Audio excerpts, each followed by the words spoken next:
Halo pemirsa Heboh.com, kali ini kalian semua akan bersama saya Denny Darko akan melalui perjalanan waktu melihat ke masa depan akan apa yang akan terjadi dalam kasus yang satu ini.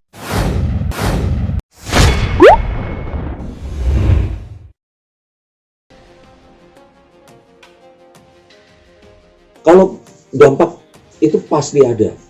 Saya jamin 100% pasti ada. Ini sesederhana ya. Sesederhana misalkan terus tiba-tiba saya punya foto, jangan foto seorang wanita deh. Saya punya foto wanita mengenakan baju seksi dan istri saya lihat. Itu pasti berimpact pada pernikahan saya gitu. Maksudnya pernikahan tiba-tiba mungkin istri saya, walaupun dia nggak ngomong pada saya, terus mungkin dia akan berpikir, oh, jangan-jangan saya nggak terlalu cantik untuk suami saya, atau apakah ternyata suami saya udah nggak tertarik lagi sama saya. Itu satu impact pasti ada. Nah, apakah besar atau kecil, bisa diselesaikan atau tidak, ini yang saya bilang sih ya, ini butuh sesuatu yang besar. Karena ya skalanya ini mungkin kalau saya jadi suaminya, kalau ini belum pernah diceritakan, ini pasti akan jadi sesuatu yang besar.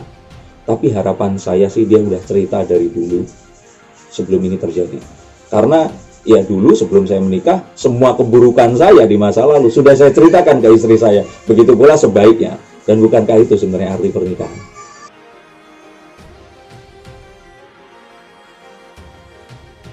Kalau seandainya memang sudah pernah diceritakan, seharusnya iya. Karena ya itu tadi, kalau kita sudah berjanji di depan Tuhan, menikahi seorang wanita atau pria, mau seburuk apapun, ya dia akan tetap jadi istri dan suami kita. Nah, tapi perasaan di hati ini kan susah untuk dipungkiri ya. Tapi ya, kemudian kembali lagi kepada kita. Apakah kita memang sesuai dengan ucapan di bibir kita bahwa kita akan menerima dia benar-benar apa adanya sampai maut memisahkan kita. Seperti itu.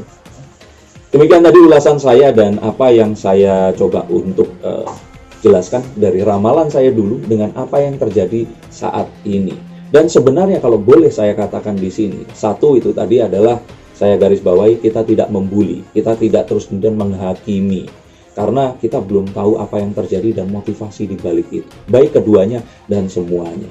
Kedua, ya kita akan melihat bahwa sebenarnya yang paling harus kita ambil manfaat dari ini semua adalah untuk diri kita. Karena kita lihat dua orang ini adalah dua orang yang sudah bahagia. Mereka sudah memiliki materi, kebahagiaan, dan sebagainya. Lah Anda siapa?